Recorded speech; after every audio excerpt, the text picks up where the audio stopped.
Gracias a Dios por estar todos juntos nuevamente. Ahora sí salió el sol después de unos días gélidos, fuertes y dañando a muchos en su salud, pero es porque nos confiamos. Luego pensamos que esas cosas no nos hacen daño porque estamos todavía jovenazos, pero estemos jóvenes o no, siempre hay que cuidar el templo del Espíritu Santo, que es el cuerpo que Dios nos ha dado. Gracias a Dios por estar juntos y vamos a invocar el nombre del Señor. Padre nuestro, gracias te damos por la oportunidad que nos das de estar aquí delante de ti con nuestras dolencias, con nuestras debilidades, con nuestras cargas, con satisfacciones, éxitos, fracasos, todo lo que podemos traer acumulado en la semana, y no nada más en la semana, sino toda la vida. Y que cada domingo que tenemos la oportunidad de reunirnos de acuerdo a tu santa voluntad, de no dejarnos de reunir, como un cuerpo cuya cabeza es Cristo Jesús, para animarnos unos a otros, para fortalecernos unos a otros, para sobrellevar la carga los unos de los otros, para ser un refugio, un hogar, una familia grande, Señor, que te busca y te necesita. Ayúdanos, Padre, a disfrutar lo que es la iglesia, en la que todos somos diferentes, en la que todos tenemos diferentes necesidades, pero aprendemos a vivir amándonos unos a otros, aceptándonos tal como somos, pero siempre pensando en que nos aceptamos como tú nos aceptas a nosotros. Eso es lo que hace rica la iglesia, no nada más tolerarnos o considerarnos, sino vernos con los ojos, con la mente de Cristo, como tú quieres vernos a cada uno. En el nombre de Cristo Jesús pedimos tu bendición para la reflexión esta mañana. En Cristo Jesús oramos, amén. Hermanos, sí, efectivamente, un breve respiro a Natán, que nos ha estado hablando de Romanos, y es el énfasis de Romanos, 11 capítulos previos para que los últimos 4 o 5 capítulos de Romanos sean toda una práctica diaria. O sea, en otras palabras, el fundamento. La palabra son muchísimas hojas. Hay una hoja que tenemos aquí en el salón de estudios. En una sola hoja tenemos más de 182,000 palabras puestas en una sola hoja, que es la versión en inglés del King James Version de la Biblia. Pero muchas palabras, pero todas ellas están compuestas de fundamento, doctrina, lo que la Biblia llama la doctrina sana, para que podamos practicar todo lo que practiquemos, todo lo que el Señor quiere de nosotros. No reglamentos de no hagas esto, no hagas lo otro, no, sino lo que realmente es la causa para un efecto. Es toda una serie de fundamentos como Romanos. Ese es el balance, ese es el equilibrio. Fundamentos grandes para que en 4 o 5 capítulos se pueda decir que lo que practicamos tiene un fundamento. No nada más es porque me lo dijeron, porque lo oí, porque me conviene. No, es todo para la gloria de Dios. Y eso es lo que hemos estado viendo. Y para vivirlos, practicarlos plenamente. De tal manera que cada vez que nos reunimos a estudiar la palabra, a compartir la palabra, tengamos esta fortaleza que es la palabra de Dios, nuestra autoridad, y nos habla. Hace poco estuve en la iglesia en Chicabasco porque una de las hermanas, que es muy visible en su ayuda, en su presencia en la iglesia, pues le diagnosticaron un cáncer y muy avanzado, y es difícil para la familia, es difícil para la iglesia en ocasiones. Cuando una persona se porta bien, cuando una persona es muy dadivosa, cuando una persona es muy generosa, cuando una persona visualmente es todo un ejemplo, pero también en la práctica, también en sus sentimientos, como lo es nuestra querida hermana Irma, sí lo es, y somos testigos de su generosidad. Pero predicar a una iglesia, a una familia que le está doliendo muchísimo eso, es simplemente consolarnos en el Señor, tener las armas necesarias para poder afrontar cualquier situación y no decirle a Dios porque estamos orando y ayunando, ya te torcimos el brazo y ahora sí, ella se alivia porque estuvimos orando y ayunando y porque tú has dicho que todo lo que pidamos en tu nombre, así va a ser. No, sí, la palabra nos enseña que pidamos, pero no siempre va a ser así.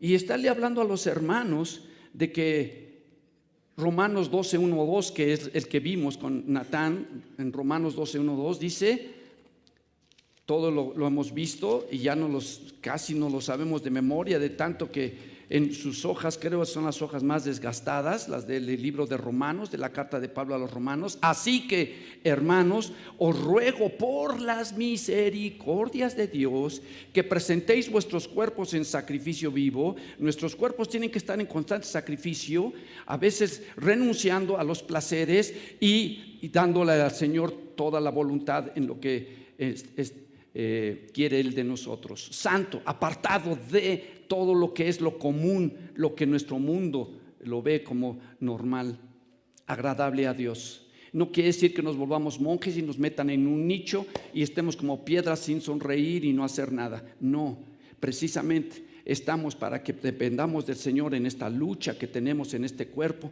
de hacer lo que no queremos y luego también hacer la voluntad del Señor.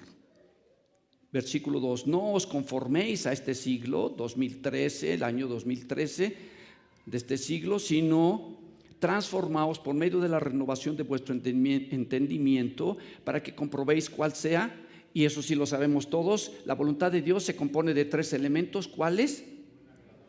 Buena, ¿para quién? Para Él. A veces no es para nosotros. Cuando nos pide el Señor algo, a veces como que no nos agrada y decimos, eso no es bueno para mí, Señor. Yo quiero a Petra, no a Juana. Yo quiero este trabajo, no este. Yo quiero esto, lo otro. Y el Señor dice, esta es mi voluntad, esta es buena y es buena para mí. Si no es buena para ti, ese es tu problema, pero es buena para mí. Y yo estoy viendo allá adelante. Agradable. ¿Agradable para quién? Para Él también, pero a veces no nos agrada su voluntad. Esta hermana le vino un cáncer y tiene todos los recursos para irse a Europa, si quiere, a Estados Unidos, a los países más desarrollados para ser atendida, y no dudo que lo vayan a querer hacer. Pero hermanos, esta es la lección hoy. La voluntad de Dios es agradable para Él, aunque no lo sea para nosotros. La voluntad de Dios es que la hermana tenga cáncer, como cualquiera de nosotros lo puede tener. Pero todavía tiene el tercer elemento, buena, y todavía va elevándose, agradable, y todavía va más arriba, perfecta. ¿Por qué? Porque Dios es perfecto y su voluntad y todo lo que Él hace es perfecto, incuestionable, es absoluto. Él desea lo mejor para nosotros, Él nos diseñó.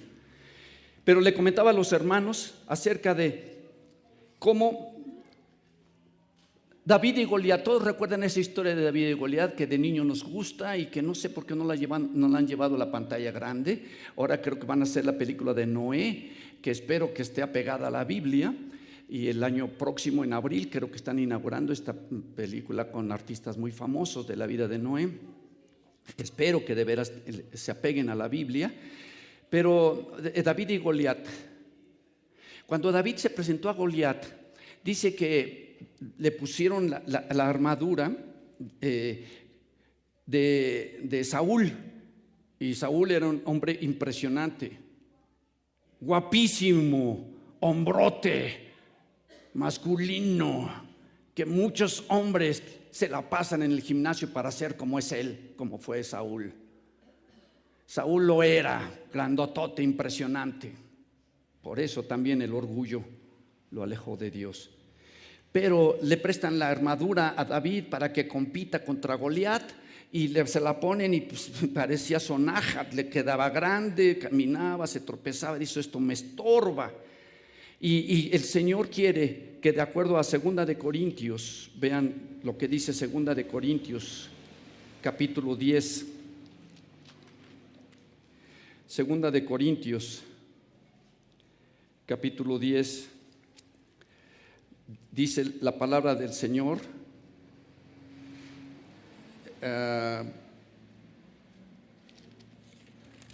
Es en Primera de Corintios, creo, donde dice que el Señor nos ha dado en nuestra milicia, en la milicia en que nos encontramos, está precisamente las armas que nos ha dado el Señor. Y 2 Corintios 10:34 es el versículo que está aplicando, pero dice que las milicias de nuestras armas son estas. Las armas de nuestra milicia son estas. ¿Cuáles son? Y me dirían ustedes, está Efesios 5, ¿qué tal, Dani? Está Efesios 5, que nos habla de la armadura. Esa armadura que Dios nos da tiene sí una definición, los elementos que la tiene. 10:4, es perfecto, 10:4. Es que ya voy necesitando poco a poco lentes. Segunda de Corintios, capítulo 10, versículo 4. Porque las armas de nuestra milicia no son, ¿qué? Carnales. No es de que tú estudies judo, karate, psicología, terapias para poder convencer, mover a la gente como quieras, sino nuestras armas de nuestra milicia son poderosas en Dios para la destrucción de fortalezas. Y le decía a la iglesia en Chicabasco y a todos nosotros por igual, que estas armas debemos de aprender a usarlas, porque tenía el ejemplo de David. David tenía sus armas, él las conocía, él sabía cuáles eran, pero al ver a Goliat, a ese gigante enfrente, armado con su espadota gigante, ¿qué creen que haya hecho David? David no fue y dijo, veo a David ahí, saco mi cuchillo, mi puñal y órale. ¿Ustedes creen que haría eso David? Con un gigantote super armado y él nada más con su bolsita y una onda. ¿Ustedes creen que haría eso? No, él sabía, estaba preparado, y es lo que el Señor quiere prepararnos para lo que esta mañana estamos tocando. Él quiere prepararnos. Él quiere que estemos listos para saber usar el arma correcta en el tiempo correcto, en el momento correcto. Y David, lejos de usar un cuchillito y todo eso, no, él ya se había preparado, fue a un río, escogió 5 piedras, las agarró, las tomó, con su tacto estuvo viendo que fueran las piedras correctas, lisas, las puso en su bolsa. Y cuando ve ese gigante ahí, él pensó en tener un arma no de corto alcance, sino de largo alcance, ¿Por qué? Porque pues era un gigante, no se va a poder meter ahí. Hermano, sería ridículo que nosotros ya Natán nos ha explicado en unos ejemplos de lo que ha estado estudiando de Romanos, cómo es absurdo que quisiéramos nosotros hacer grandes cosas, pelear contra uno de estos, ¿cómo se llaman? Japoneses, sumos de carne, de todo. Pelear contra ellos, sería ridículo.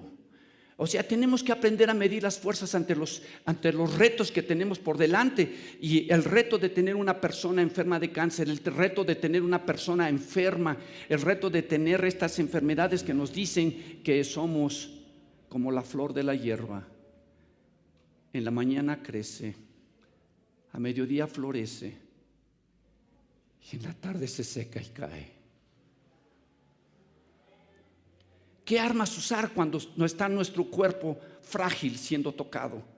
Miren, hermanos, hay varias armas. Si quieren anotarlas, yo no uso la tecnología que tengo porque yo ya soy de la época de los bulbos, soy la época de los pizarrones negros con gis y borrador, pero me voy adaptando a ello.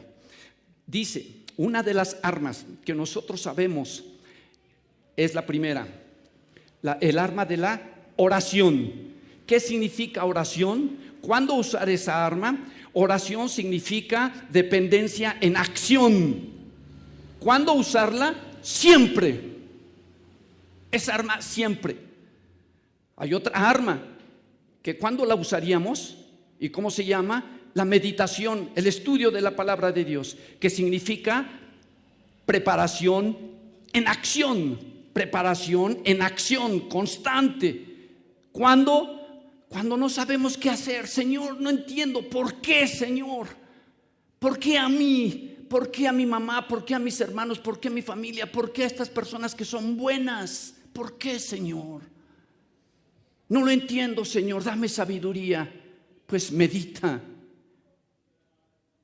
Meditar es prepararse en acción. La tercera arma, resistir. Resistir. ¿Cuándo se usa esta arma? ¿Cuándo se usa? ¿Qué significa resistir? Autoridad en acción. ¿Contra quién? ¿Cuándo? Cuando Satanás nos ataca. Cuando Satanás, no le echemos siempre la culpa a Satanás. Es nuestro egoísmo que sí Satanás ocupa, pero no todo es Satanás. Es nuestro orgullo, es nuestra independencia de Dios. Eso es lo que significa. Pero Satanás, cuando entra Satanás, entonces sí agarra todas nuestras debilidades, agarra todos nuestros errores, simplemente agarra nuestro orgullo, porque sabe lo que nos gusta y nos place. Para luchar contra Satanás es precisamente el decir, Señor, como el Señor le dijo a Satanás, vete de aquí, porque escrito está, a Dios servirás y adorarás. Eso es lo que nosotros tenemos que decir cuando estamos tentados al sexo, cuando estamos tentados a la droga, cuando estamos tentados a robar, cuando estamos tentados a ser corruptos y corromper a nuestra autoridad para recibir algo. Es cuando realmente necesitamos decir, fuera de aquí, Satanás. No agarres mis debilidades ni mis necesidades. Y ahí va otra arma. Esta arma se llama el amor. No el de 14 de febrero. No el del corazoncito. Este amor significa perdón en acción. Perdón en acción. Eso significa amor. Corintios 13, el amor todo lo puede. Es benigno, es sufrido. El amor no tiene envidia, no busca lo suyo propio, no se envanece. Ajá. El amor significa perdón en acción. ¿Cuándo usar esta arma del amor?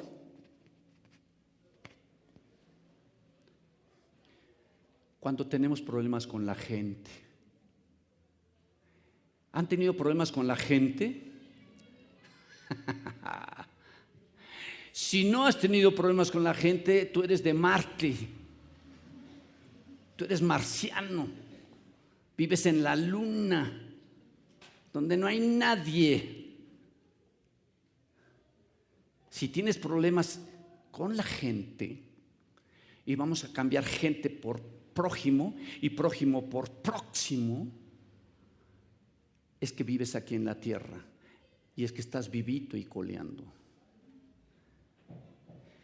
Cuando tenemos problemas con las personas, entonces el amor es perdón en acción. Yo tengo muchos enemigos.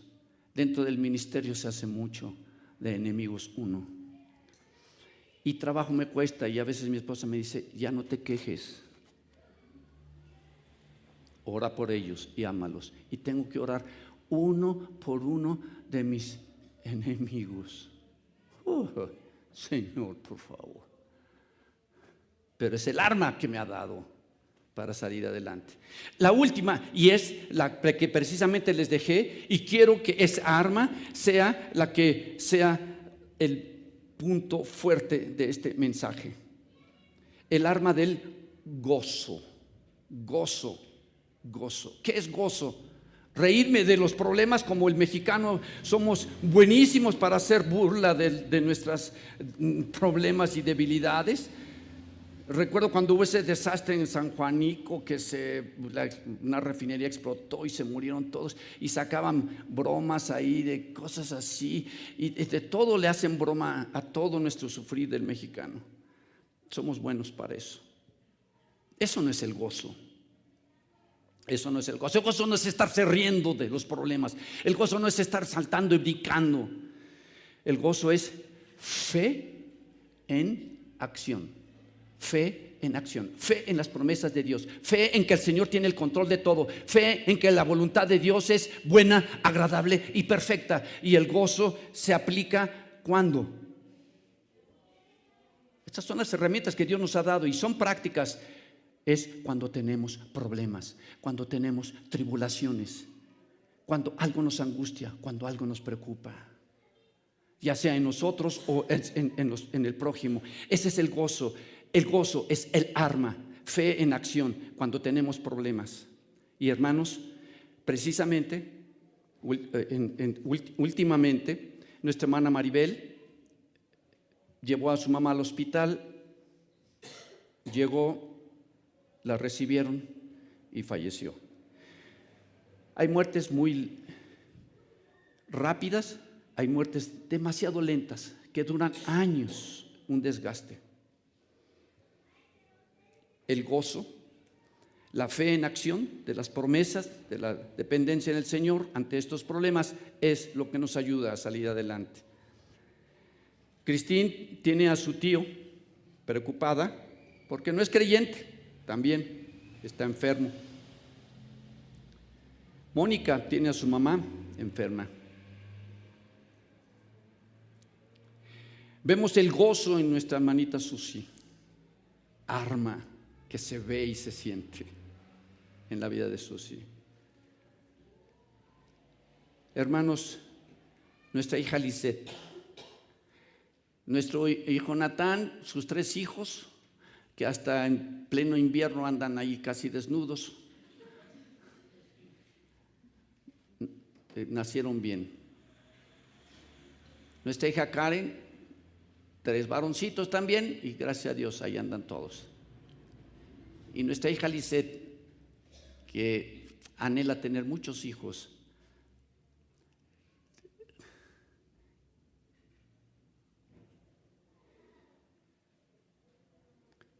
está en la incertidumbre, pero con gozo acerca del segundo embarazo. Mi esposa Marilyn tiene diabetes. Un día está abajo, un día arriba. Y no porque la haga enojar, me podrían decir, ay, es que usted la hace enojar, mire cómo la trata.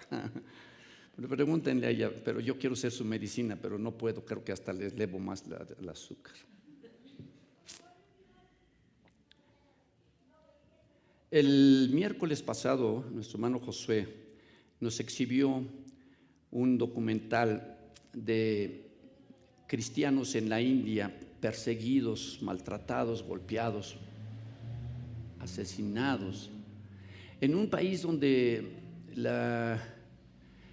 el cristianismo ha subido, está en buenos niveles, pero está la población. La India es el segundo país en población en el mundo, si no me equivoco, después de China. Pero también la idolatría y cualquier dios es Dios, changos, vacas, todo lo que quieran, la pulga, todos son dioses. Pero nos pasó un documental muy conmovedor, nos hizo llorar a muchos, nos hizo llorar. Pero si allá no los pueden filmar porque es tan común que hasta la gente no le hace daño, al contrario, fílmenme pegándole a un cristiano y dándole duro. ¿Por qué? Porque que vean a lo que les espera a los que vengan aquí a predicarnos la palabra. Pero si lo hacen aquí en México, sí habría un problema. Pero en Chiapas a los cristianos les queman sus parcelas, les queman todo lo que tienen. En Chiapas hay esa persecución, en México también la tenemos, no en los grados salvajes como los están teniendo en India y en otros lugares. Pero no es cierto que los que vimos el miércoles este documental nos conmovió. Personas que van y predican la palabra de Dios Y saben que donde más necesitan la palabra de Dios es donde tienen enemigos. Y van y se meten ahí a predicar la palabra de Dios. Y les dan unas golpizas. Unas golpizas. Y dice uno, Señor, ¿no cantamos el himno?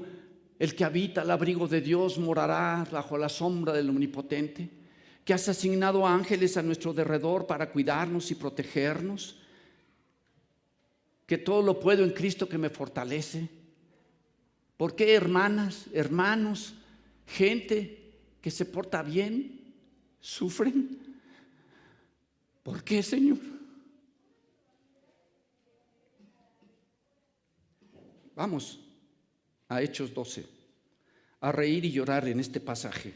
Vamos a reír y llorar en este pasaje. Hechos 12. Cuando la iglesia cristiana estaba en su apogeo, el libro de Hechos es la acción, las acciones de los apóstoles. Por eso se llama Hechos, porque son realidades, vivencias de los apóstoles, de la primera iglesia cristiana. Hechos capítulo 12, versículo 1 y 2. Miren lo que dice, hermanos. Todo este pasaje del 1 al 19 es un pasaje, es una descripción que nos puede hacer reír y también nos puede hacer llorar. Dice en el capítulo 12, el versículo 1 de Hechos: en aquel mismo tiempo, el rey Herodes, Agripa II, nieto de Herodes el Grande, sanguinarios, malos reyes que cuidaban al pueblo judío como representantes del poder romano, en este caso en aquel entonces de Claudio, el emperador romano. Dice que Herodes echó mano a algunos cristianos, algunos de la iglesia, ¿para qué? Maltratarles, para hacerles pasar un mal rato. Cristianos que comenzaban. Y versículo 2: y mató a espada a Jacobo, hermano de Juan.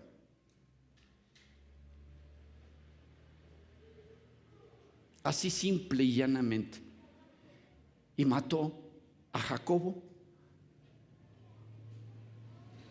a espada, el hermano de Juan.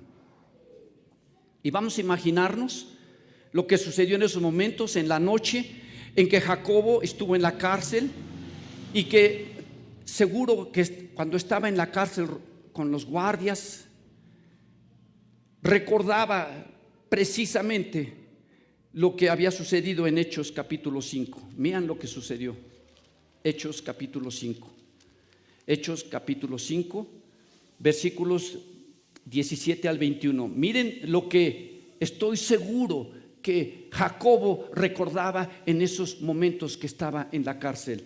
Entonces, levantándose el sumo sacerdote y todos los que estaban con él, esto es la secta de los saduceos, que se llamaban así, se llenaron de celos, porque todo lo que estaban haciendo los discípulos, predicaban la palabra y había fruto. Muchos se convertían y creían en Jesucristo.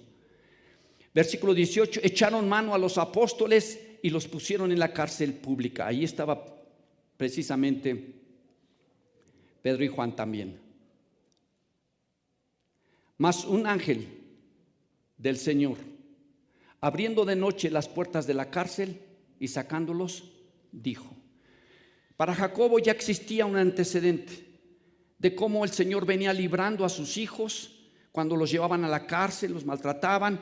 Él ya sabía, ya había corrido entre todo el pueblo de Dios cómo el Señor los estaba librando de Herodes, y como un ángel vino, los libró de la cárcel. Y es lo que más seguro estoy pensando, que Jacobo estaba orando y diciendo: Señor, espero ese ángel.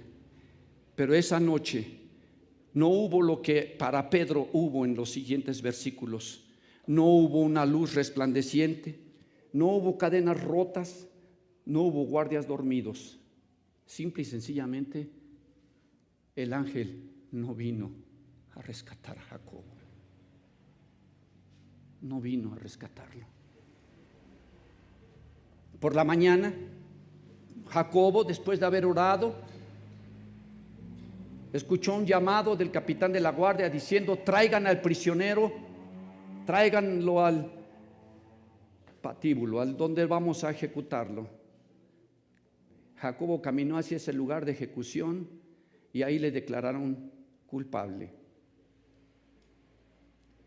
esperando quizá que se arrepintiera o se retractara, como cuando Martín Lutero fue juzgado, a que se retractara de lo que dijera. Sin embargo, se mantuvo firme y la espada cayó sobre él. Muerte rápida, sin sufrimiento, sin dolor. Ni un ángel vino como cuando Abraham iba a matar a Isaac, su hijo, y le dijo el ángel: detente, no lo mates. El Señor, como cantábamos en la mañana, el Señor ha provisto el cordero. Ningún ángel vino a ayudar a Jacobo. Y hermanos, es crucial que comparemos la muerte de Jacobo con la liberación de Pedro. Es importantísimo que lo veamos para que precisamente podamos estar. Por cierto, Pedro es el libro que vamos a estar estudiando. Acérquense con Alfredo para los que quieran participar en el estudio los miércoles. Vamos a estudiar la primera y segunda carta de Pedro. Hermanos, para entender mejor esta liberación de Pedro, que a continuación tenemos, es relevante para nosotros que así lo veamos, porque en algún momento de la vida, estaremos encarando a la muerte y estaremos pidiendo ayuda a Dios, y lo más seguro es que quizá no recibamos la respuesta deseada.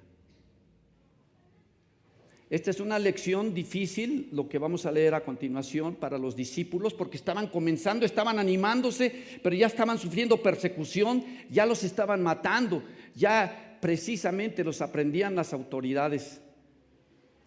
Los discípulos tenían que aprender, los discípulos tenían que entender estas lecciones.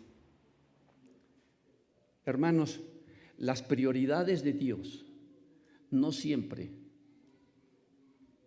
son nuestras prioridades, ni nuestras prioridades siempre son las prioridades de Dios. No siempre, no siempre.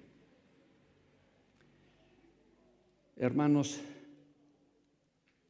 lo que para nosotros es urgente, para Dios no es urgente. Él no tiene prisa, al menos no en la misma forma en que nosotros lo vemos con nuestros ojos. Esta liberación de Pedro es jocosa, pero es triste. Dice el versículo 6, desde el versículo 3. Y viendo que esto había agradado a los judíos, ¿quién? Herodes, un político astuto como los de hoy en día, procedió a aprender también a Pedro.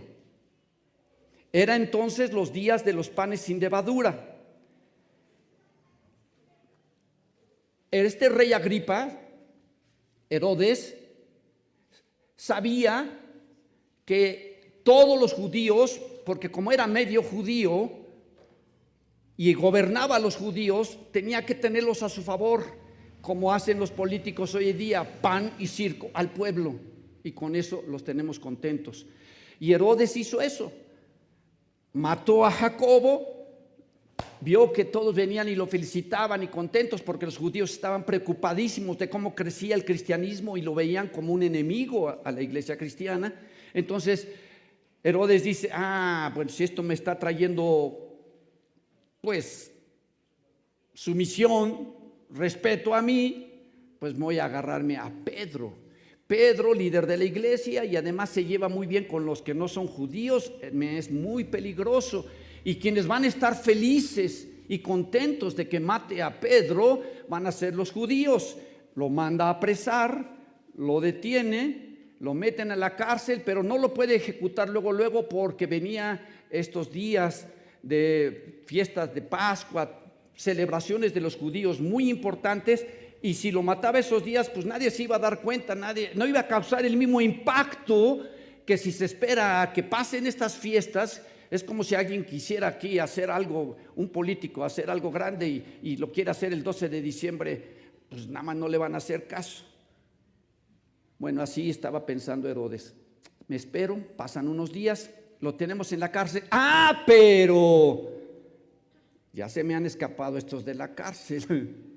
Ya los he puesto en la cárcel y ya se me han escapado y me dicen que un ángel viene y que... Ahora sí, no se me escapa. Menos este pez gordo que se llama Pedro. Lo pongo en la cárcel, le pongo 4 escuadrones de 4 de soldados al servicio del sacerdote, al servicio de todos estos sacerdotes. Le pongo 4 escuadrones, 4. 2 atados a Pedro y 2 en la reja de hierro a la salida de la cárcel. Todos en su turno de 6 horas, estos 4, había 16 soldados asignados a cuidar a Pedro, 16 personas asignadas. Tanto le tenía miedo que se le fuera a escapar, que le puso esa excesiva guardia de 4 escuadrones de 4.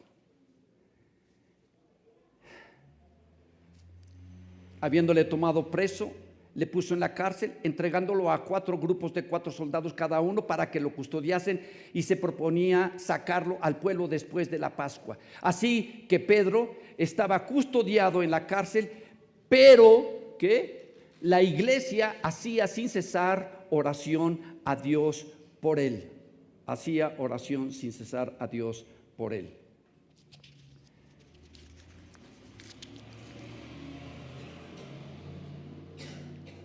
Pedro, así como suponemos que Jacobo por seguro estaba orando para que un ángel viniera y abriera la puerta de la cárcel y salir libre, y nunca llegó ese ángel, sino al contrario, lo ejecutaron. Pedro también ha de haber estado orando. Pedro ha de haber estado recordando lo que el Señor precisamente le dijo en Juan 21:18.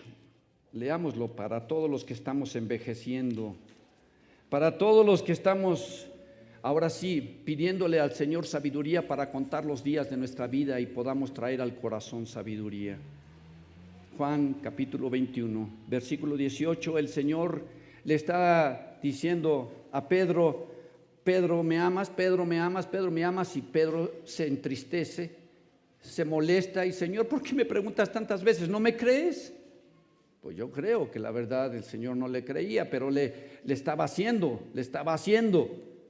reaccionar. Y le dice en el versículo 18: de cierto te digo, cuando eras más joven, tú te vestías, tú te ponías tus calzones, tú te ponías tu ropa, tú te ponías tus calcetines e ibas a donde querías. Mas cuando ya seas viejo, extenderás tus manos para que te ayuden, y otro te vestirá y te limpiará quizá, y te llevará a donde no quieras.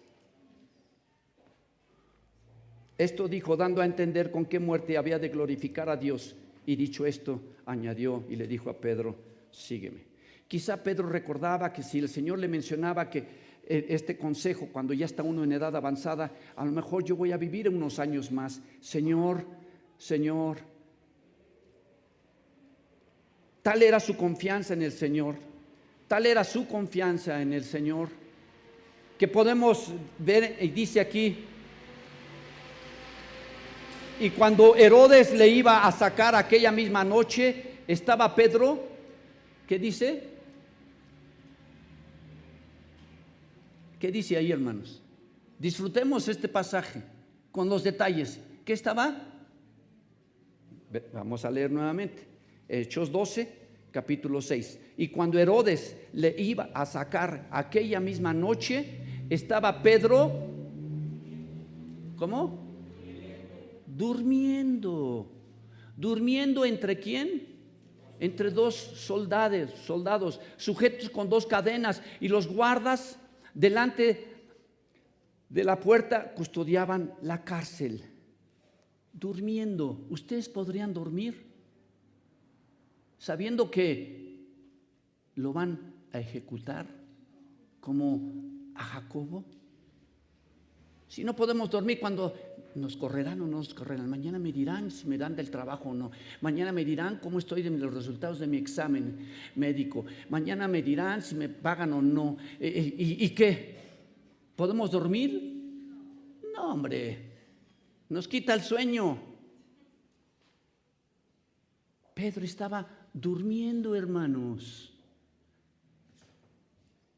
Ese sueño es un triunfo de fe. Ojalá y lo practiquemos usando el arma del gozo. En paz me acostaré, asimismo dormiré, porque solo tú, oh Dios, me haces vivir confiado. Dormir. Ahí tenemos un nuevo cuadro. Un cuadro clásico pintado por Rembrandt, inspirado siempre en la Biblia, cuadros clásicos, que habla acerca de la tormenta en el mar de Galilea. Él, en su imaginación, en su ser un gran artista, pueden apreciar y ver que todos están como locos, los discípulos, todos están como locos. Hay una tormenta inmensa, gritándole todos al Señor: despierta, no miras que perecemos, mira que perecemos, por favor despierta, Jesús. Y el Señor ahí está durmiendo, como Pedro, con estos dos guardias atados a él. Y los discípulos le dicen: despierta, despierta, mira que perecemos. Y el Señor les dice: hombres de poca fe, hombres de poca fe. Hay tormentas que pensamos nos matarán. Así lo pensaban los discípulos mientras Él duerme. Pero dice el Señor en Mateo 26:39, cuando estaba en el huerto de Getsemaní: Señor, yo no aguanto, esta gente me persigue, esta gente, Pedro me rechazó 3 veces, vienen hacia mí para llevarme a la cruz, ya no aguanto. Y dice que sudaba como con gotas de sangre. Señor, ya no aguanto, por favor que pase esto de mí, pero no se haga mi voluntad, sino la tuya. Y eso es lo que nosotros tenemos que hacer. Sí, podemos pedir algo como el Señor Jesús lo hacía, que ya pase de mí esto, pero hágase tu voluntad. Y hermanos, precisamente es lo que el Señor quiere que entendamos, que así como están en ese cuadro, les invito a que lo admiren, el Señor Jesús está durmiendo en medio de esa tormenta. Y no es porque sea insensible a nuestras necesidades, pero es que precisamente nosotros tenemos miedo a veces por las causas equivocadas.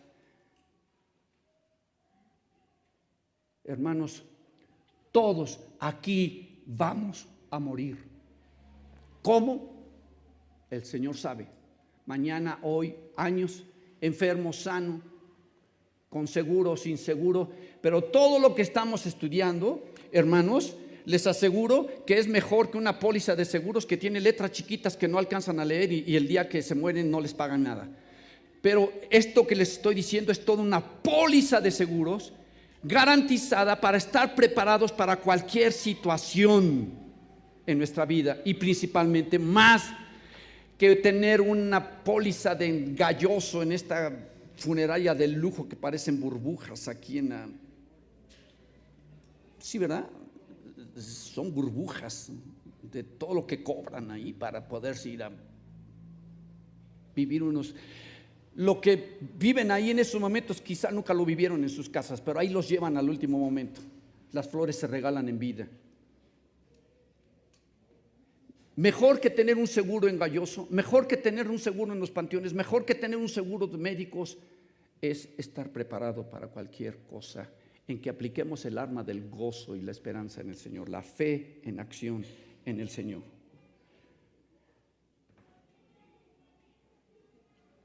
Tú quitas y tú das, es un himno de los que cantamos.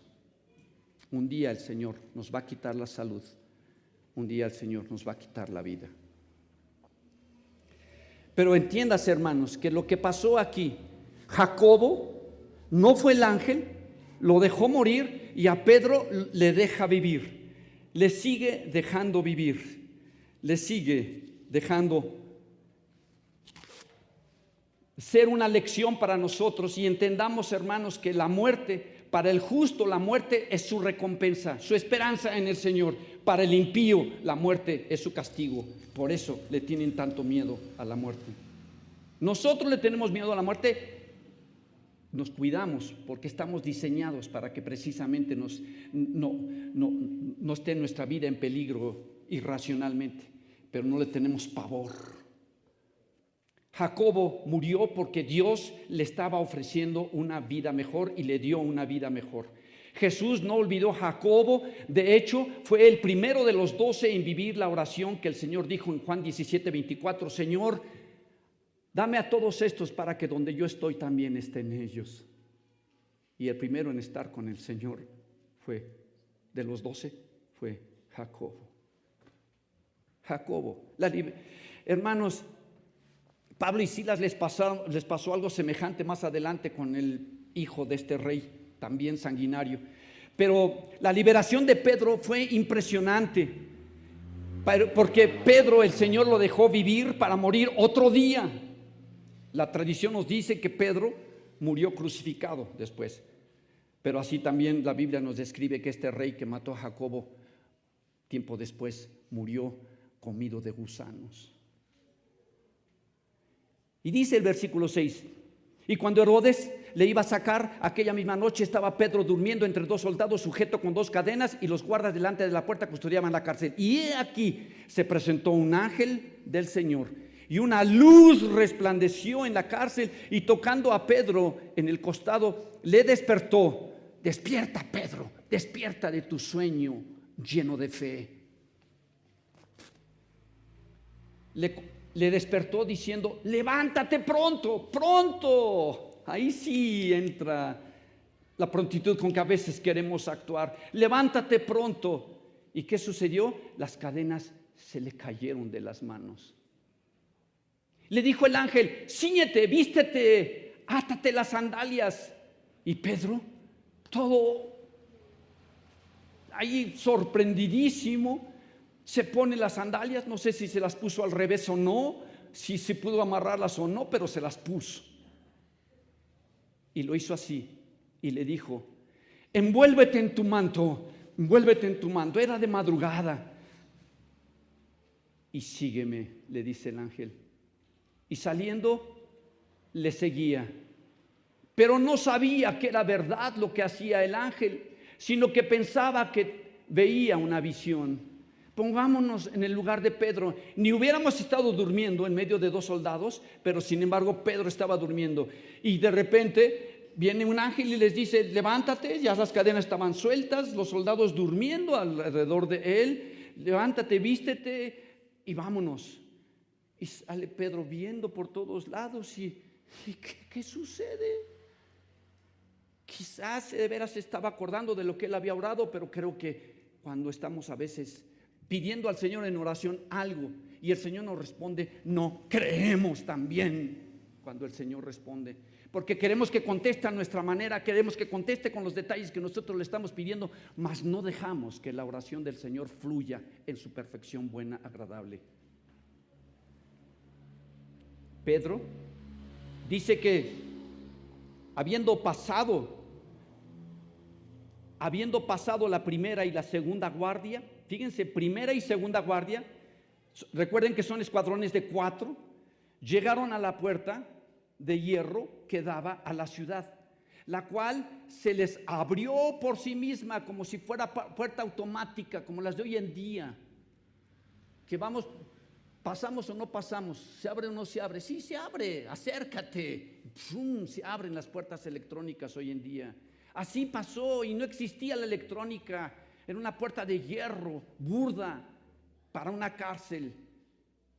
Se le abrió por sí misma y salidos pasaron una calle, cruzaron la calle y luego el ángel, ¡pum!, se le desapareció. ¿Y qué hace Pedro? ¿Qué hace Pedro? Volviendo en sí, pues ¿quién no vuelve en sí después de una sorpresa y más de este tamaño, con estos detalles? Pedro volviendo en sí, ahora entendiendo verdaderamente que el Señor ha enviado a su ángel como lo hizo en el capítulo 5 con los demás,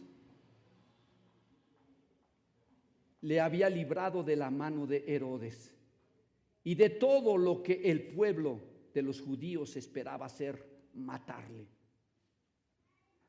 Habiendo considerado esto,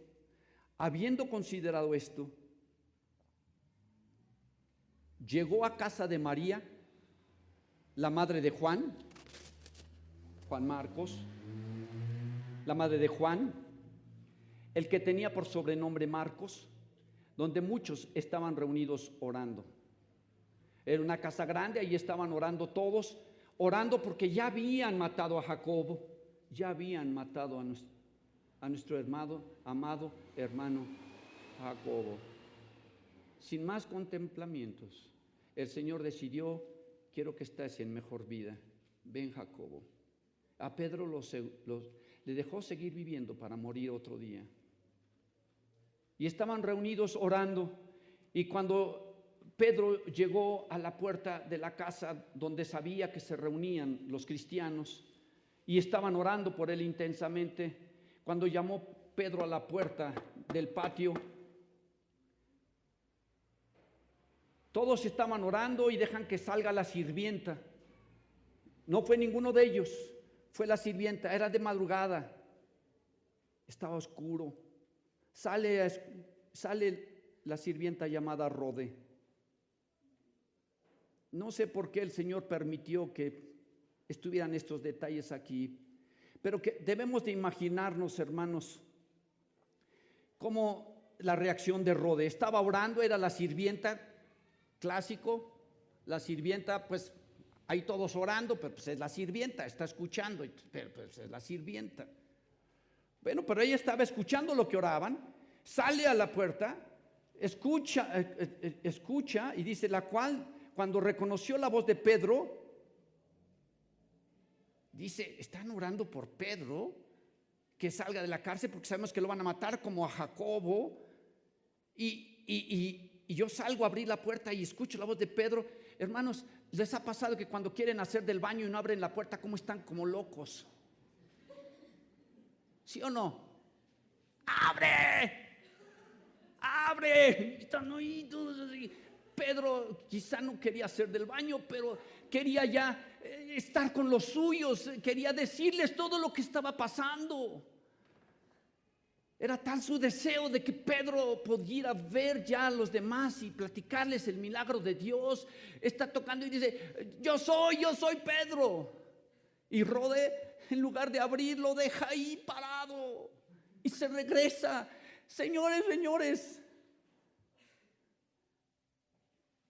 dice, de gozo no abrió la puerta, sino que corriendo adentro dio la nueva de que Pedro estaba a la puerta. ¿Y qué contestaron ellos? Y ellos le dijeron: estás loca, eres la sirvienta.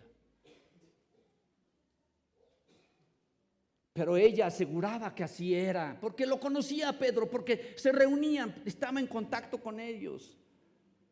Entonces ellos le decían: es su ángel, ni siquiera es Pedro, es su ángel protector. Versículo 16, mas Pedro: ábranme, por favor, ábranme. Y cuando abrieron y le vieron, ¿cómo quedó la sirvienta? ¿Cómo creen que haya quedado la sirvienta? No sé si alguno se atrevió a pedirle perdón y decirle: no estabas loca, tenías la razón. Nosotros estamos orando por algo y el Señor nos contesta, y nos contesta de una manera muy rápida y de una manera súper milagrosa, supernatural, sobrenatural, y no le creemos. Entonces el Señor sabe cómo contestar, el Señor sabe cuándo y cómo y en qué forma.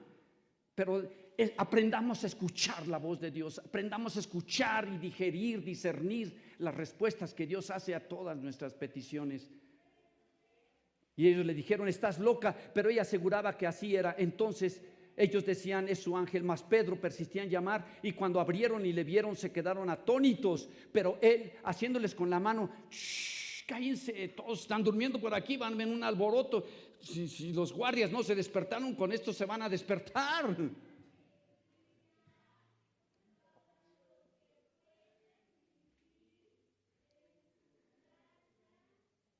Les contó cómo el Señor le había sacado de la cárcel y dijo: haced saber esto a Jacobo, a otro Jacobo, y a los hermanos. Y salió y se fue a otro lugar. Luego que fue de día, hubo no poco alboroto. ¿Ustedes creen que hubo no poco alboroto? Claro que hubo alboroto. Claro que hubo muchísimo alboroto entre los soldados sobre qué había sido de Pedro. Mas Herodes, habiéndolo buscado: ¿dónde está Pedro? ¿Dónde está Pedro? Le puse 4 escuadrones de guardias para que no se nos escapara como los anteriores. ¿Qué pasó? Pregúntenles, ¿dónde están? Pues nosotros estábamos encadenados y se nos fue. No, ¿cómo que se les fue? Los han de haber sobornado. Trabajaban en la cárcel de México.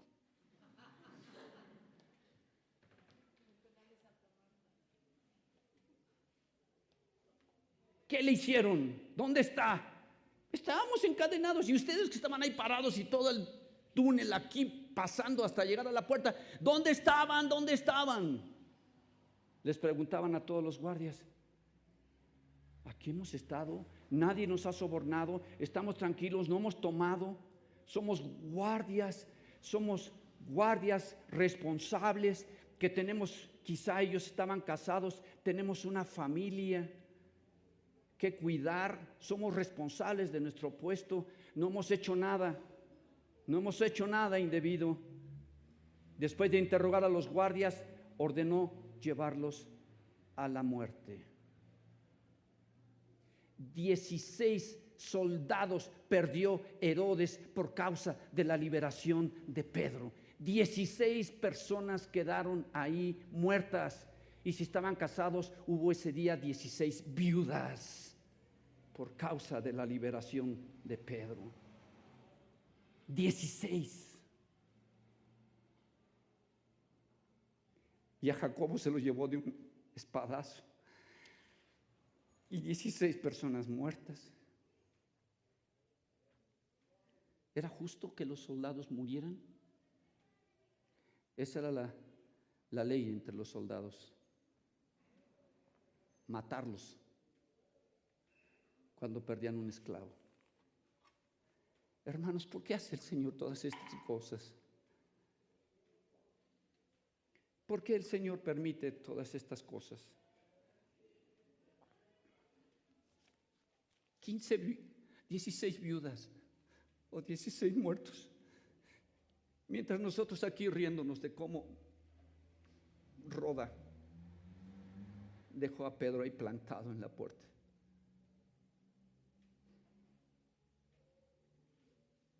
Si tú andas tomando y manejando, tú vas a ser responsable de 16 personas que mueran por tu vicio, por tu droga.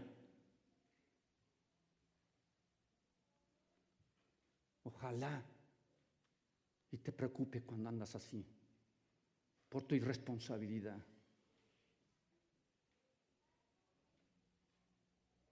Primera de Corintios 15:54 dice: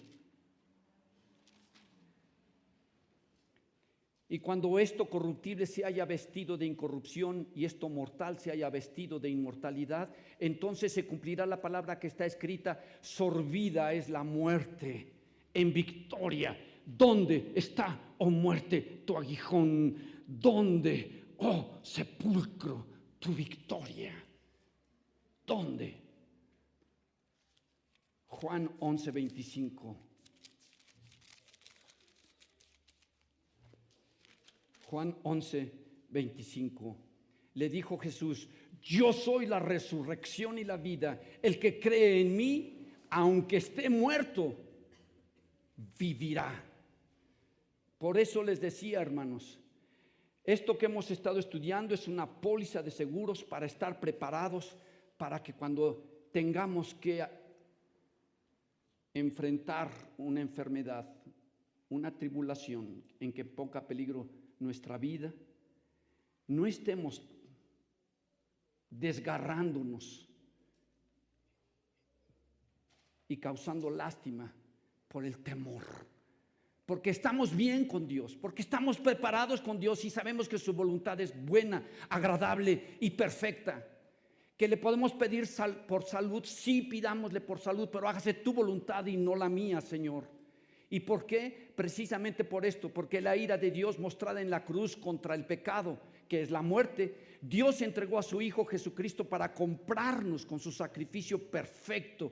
Él quiere vernos gozándonos, regocijándonos siempre, que es el arma del gozo, fe en acción ante la tribulación, ante la incertidumbre, ante la enfermedad, ante el peligro de nuestra vida. Aunque ande en valle de sombra de muerte, no temeré mal alguno, porque tú estarás conmigo. Y no quiere decir que seamos supermanos y no le tengamos miedo a la muerte. Sí, a mí me dolería mucho perder a mi esposa, muchísimo.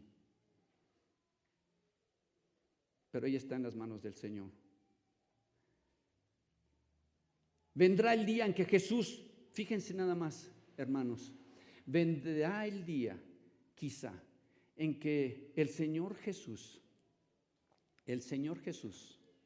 orará para que estemos con Él, denegando, rechazando la petición que le estemos haciendo, no contestando nuestra oración de que, Señor, dame más tiempo aquí en la tierra. Déjame pagar mis deudas, ojalá y de veras te quisieras quedar para eso, pero no es por eso. Es quizá para ya no estar luchando contra tu esposa, contra los vecinos, contra tus deudas.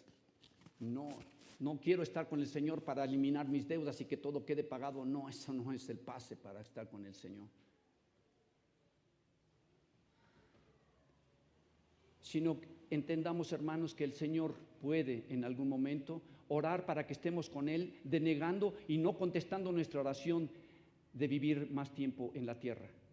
Y cuando esto suceda, si es que sucede, podamos experimentar una vida mejor, rica, plena, pura y gozosa con Él.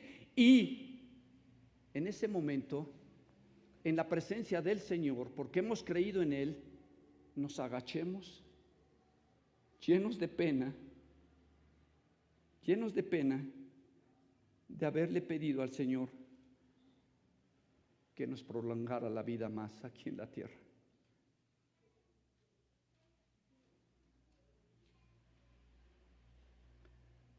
Filipenses capítulo 1, versículos 20 y 23. Porque de ambas cosas, dice el apóstol Pablo, estoy puesto en estrecho, teniendo deseo de partir y estar con Cristo, lo cual es muchísimo mejor. Pero quedar en la carne es más necesario por causa de vosotros. Pero dice el versículo 22, mas si el vivir en la carne resulta para mí en beneficio de la obra, no sé entonces qué escoger. Pero dice el versículo 20, hermanos, conforme a mi anhelo y esperanza de que en nada seré avergonzado, antes bien con toda confianza, como siempre, ahora también será magnificado Cristo en mi cuerpo, en las condiciones que esté, sano o enfermo, a punto de morir o lleno de vida, metido en un gimnasio, sea por vida o por muerte. Para mí el vivir es Cristo y el morir es ganancia. Ahora entienden por qué, hermanos, nos dicen que los cristianos estamos locos. Cuando hay jóvenes, cuando hay personas que están comenzando su matrimonio, todavía ni lo comienzan, ni saben ni siquiera con quién se van a casar. No sé si no lo saben porque no quieren o porque no tienen valor o no tienen fe. Pero cuando tienen una vida por delante, hablar de muerte, Ay, hermano, ¿tiene usted una funeraria? ¿Tiene acciones en un panteón? No, hermanos. A nosotros nos van a enterrar aquí en el jardín, a ver si no seco los árboles. Estamos locos. ¿Por qué hablar de la muerte? Porque, hermanos, necesitamos estar preparados. Todos ustedes, la mayoría, buscan tener un seguro para estar tranquilos. Que eso no sea su tranquilidad. Sea porque estás bien con Dios, estás bien con tu esposo, con tu próximo, con todos. Y entonces sí puedes decir, Señor, estoy listo. Perdóname si te pido que me dejes más tiempo aquí en la tierra. Porque a lo mejor, si tú decides llevarme, me va a dar pena decirte, Señor, tenías razón. Es mejor estar contigo, delante de tu presencia. ¿No es así, hermanos? Que esa sea la esperanza para todos nosotros. Que en verdad lo vivamos. Que en verdad, hermanos, podamos decir que estamos en la voluntad buena, agradable y perfecta del Señor.